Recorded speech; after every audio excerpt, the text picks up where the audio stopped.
Hi friends, welcome to my channel. ఈరోజు video చాలా ఇంట్రెస్టింగ్గా ఉందండి. వీడియోని ఎక్కడ స్కిప్ చేయకుండా ఎండ్ వరకు చూసేయండి. ఇక మనీషా లక్ష్మిపై నిందలు వేస్తూ ఉంటుంది. ఇదంతా లక్ష్మి వల్లే. లక్ష్మి అన్ని పిచ్చి పనులు చేయడం వల్లే ఈరోజు లక్కీ ఇంటికి దూరం అవ్వబోతుంది. లక్కీ ఇంటికి దూరం అయితే దానికి కారణం లక్ష్మియే అని మనీషా నిలదీస్తుండగా జయదేవ్ నందన్ లక్ష్మికి సపోర్ట్గా మాట్లాడుతూ, అసలు లక్ష్మి విషయంలో మీరందరూ ఎవరు మాట్లాడడానికి? లక్కీ కోసం తను కష్టపడుతున్నంతలో మీరెవరు కష్టపడట్లేదు అని జయదేవ్ నందన్ సపోర్ట్ చేయగానే తను ఏం చేసింది నాన్న, అన్నిటికీ నా నెత్తి మీద కష్టాలు తీసుకొచ్చి పెట్టడమే తప్ప తనకి ఇంకేం తెలుసు, అనవసరంగా మీరు అమ్మ కలిసి తనని నా నెత్తి మీద పెట్టారు అని విసుక్కుంటూ లక్ష్మికి గట్టిగా వార్నింగ్ ఇస్తూ, రేపు లక్కీ ఈ ఇంటికి దూరం అయితే మాత్రం నీదే బాధ్యత, నిన్ను జీవితంలో క్షమించను అని అంటూ కోపంగా వెళ్ళిపోగానే పార్వతి చేయిని వదిలించుకొని లక్కీ కూడా పరిగెత్తుకుంటూ రూమ్లోకి వెళ్ళి గొల్లెం పెట్టేస్తుంది. జయదేవ్ నందన్ ఇక పార్వతిని ఈ ఒక్క రోజైనా ఉంచమ్మా అని బ్రతిమిలాడగానే, అలాగే ఈ ఒక్క పూట మాత్రమే అని అంటూ పార్వతి టైం ఇస్తుంది. ఆ తర్వాత మనీషా కూడా లక్ష్మిని నిన్ను కూడా నేను క్షమించను అని అంటూ వెళ్ళిపోగానే, దేవయాని కూడా నీ వల్ల అన్నదమ్ములి మధ్యలో గొడవలు వచ్చాయి, నేను కూడా క్షమించను అంటూ వెళ్ళిపోతుంది. ఇక వదిన, ఎవరేమన్నా మీరు బాధపడకండి, మీరు చేసిన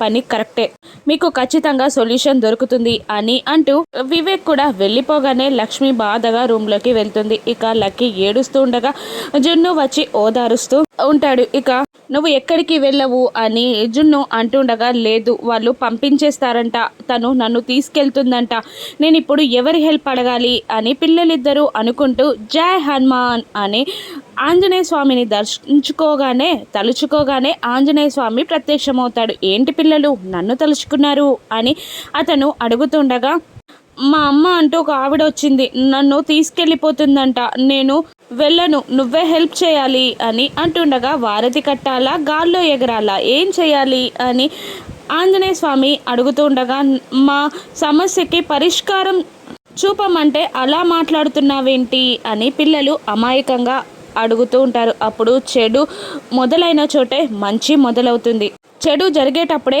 ఆలోచన వస్తుంది, ఆ ఆలోచనని ఆచరణలో పెడితే మంచి రిజల్ట్ వచ్చింది, ఆల్రెడీ ఆలోచన మొదలైంది, దాన్ని ఆచరణ వైపు అడుగులు పడుతుంది, ఇక ఫలితం మాత్రమే మిగిలింది అని ఆంజనేయ స్వామి పిల్లలకి అర్థం కాకుండా మాట్లాడుతుండగా, మీరు చెప్పింది మాకేమీ అర్థం కావట్లేదు, కానీ లక్కీ ఇక్కడే ఉంటుందా లేదా అని మళ్ళీ ఆంజనేయ స్వామిని జున్ను ప్రశ్నించగా, ఇక అది కాలమే నిర్ణయిస్తుంది అని అంటూ జై శ్రీరామ్ అని అంటూ మాయమైపోతాడు. ఇక లక్ష్మి ఒక ఆలోచన చేసి జయదేవ్ నందన్ దగ్గరికి వెళ్ళి నాకు ఒక హెల్ప్ చేయాలి అని అడుగుతూ ఉండగా, చెప్పమ్మా లక్కీ విషయంలోనేనా అని అడగ్గా, అవును అంటూ తన ఆలోచన అంతా వివరించగా, వద్దమ్మా వద్దు, ఇప్పటికే నువ్వు లక్కీ విషయంలో చాలా చేసావు, కానీ నువ్వే అనవసరంగా మాటలు పడుతున్నావు, నీకోసం నువ్వు ఆలోచించుకోవాలి కదా, ఇది ప్లాన్ బిడిసి కొడితే నీకు పెద్ద ప్రాబ్లం అవుతుంది, మిత్ర ఎప్పటికీ నిన్ను క్షమించడు,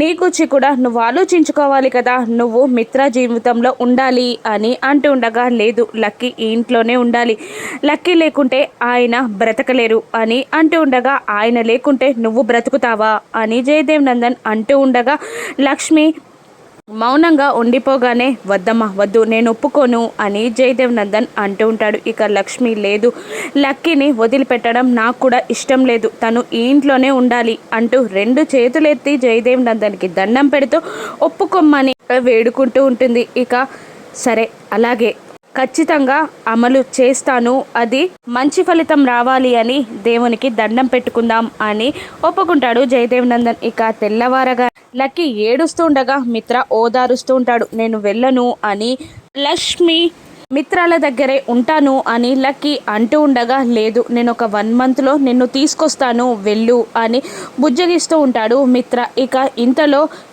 మిత్రానందన్ ఇంటి ముందుకి మీడియా వాళ్ళు వస్తారు. ఇక న్యూస్ని టెలికాస్ట్ చేస్తూ ఉంటారు. మిత్రానందన్ గారి దత్తత కూతురైన లక్కీ అలియాస్ లక్ష్మి తన కన్న తల్లి అంటూ పార్వతి వచ్చింది. ఇప్పుడు లక్కీ చూపు ఎవరి వైపు, ఎవరు లక్కీని పెంచబోతున్నారు, కాసేపట్లో తెలుసుకుందాం అని అంటూ బ్రేకింగ్ న్యూస్ని స్క్రోల్ చేస్తుండగా దేవయాని మనీషా చూసి కంగారు పడి ఎలాగైనా పార్వతికి తొందరగా లక్ష్మిని అదే లక్కీని అప్పజెప్పి బయటికి పంపించేయాలి అని అనుకుంటూ పార్వతి దగ్గరికి వెళ్ళి ఇలాగే బొమ్మలా నిలుచున్నావేంటి, పద లక్కీని తీసుకెళ్దు గాని అని అంటూ మేము ముందు వెళ్తాం, నువ్వు వెనకాలేరా అని అంటూ మనీషా దేవయాని మిత్ర దగ్గరికి వెళ్తారు.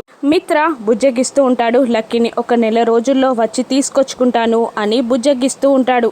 అక్కడి నుండి పార్వతి లక్కీ చేని పట్టుకొని వస్తుండగా నేను వెళ్ళన్నానా అని మిత్రాన్ని పట్టుకొని ఏడుస్తూ ఉంటుంది. లక్కీ ఇక తన బాధని అందరికీ చెప్పుకుంటూ ఉంటుంది. జున్నుకి జానుకి అందరికీ చెప్పుకుంటూ ఉంటుంది.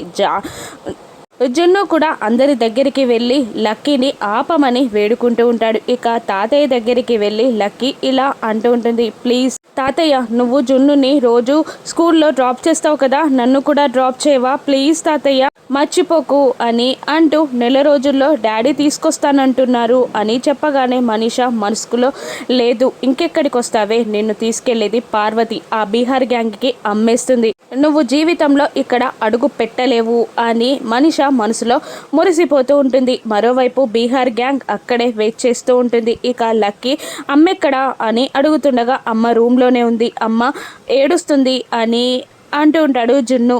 లక్ష్మి బయటికి రాకుండా ఏడుస్తూనే ఉంటుంది. ఇక బయటికి వచ్చిన మిత్ర పార్వతి లక్కీలని చూసి మీడియా వాళ్ళు క్వశ్చన్స్ వేయడం స్టార్ట్ చేస్తారు.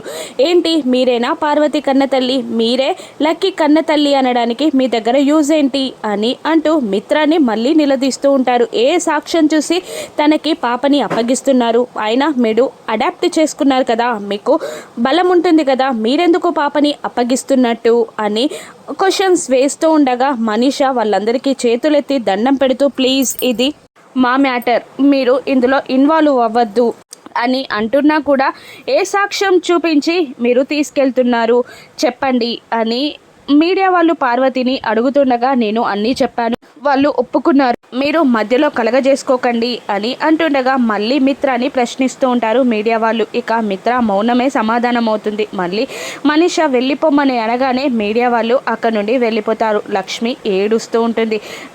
బ్రేకింగ్ న్యూస్ టీవీలో ప్లే అవుతూ ఉండగా భాస్కర్ భార్య సుధా చూసి భాస్కర్ని హడావిడిగా పిలిచి అదంతా చూపించగానే పార్వతి లక్కీ కన్న తల్లేంటి లక్ష్మి కదా, ఆ విషయం వాళ్ళకి తెలీదా, నేను ఇప్పుడే చెప్పేసి వస్తాను అని భాస్కర్ వెళ్ళబోతుండగా వద్దు, నా మీద ఒట్టు వేశారు మీరు చెప్పనని, మీరున్నది నాకొక్కరే, ఆ తల్లి బిడ్డల్ని ఎలాగైనా కలుపుతారు దేవుడు, కానీ నాకు మీరు తప్ప వేరే వాళ్ళు ఎవరూ లేరు, మీరు నిజం చెప్తే నేను ఒప్పుకోను, ఆ మనిష మనిద్దరిని ప్రాణాలతో బ్రతకనివ్వదు ప్లీజ్ అని సుధా భాస్కర్ని వేడుకుంటూ ఉండగా భాస్కర్ కూడా సైలెంట్గా ఉండిపోయి దేవుడే వాళ్ళిద్దరిని కాపాడాలి అని అనుకుంటూ ఉంటాడు. ఇక లక్కీ తన కన్న కూతురు అని లక్ష్మి ఎలా తెలుసుకోబోతుంది, పార్వతి లక్కీని బీహార్ గ్యాంగ్కి అమ్మేస్తుందా, రాను ఎపిసోడ్స్లో చూద్దాం. Thank you for watching.